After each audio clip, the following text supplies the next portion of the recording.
எட்டி தொடும் வயது இது, ஒரு வெட்டு கத்தி போல் இருக்கும். அதிசயம் என்னவென்றால் அதன் இரு பக்கம் கூறியிருக்கும்.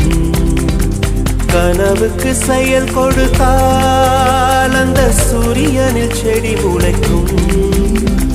புலன்களை அடக்கி வைத்தால் தினம் புது புது சுகம் கிடைக்கும். காலில் குத்தும் வாணி உன் ஏழி என்று காமி, பல இன்பம் மல்லி சேர்த்து ஒரு மூட்டை கட்டி வாணி வாணி. பழ பழக்கிற பகலானி, பட படக்கிற அகலானி, அனல் அடிக்கிற துகுலானி, நகலின் நகலானி.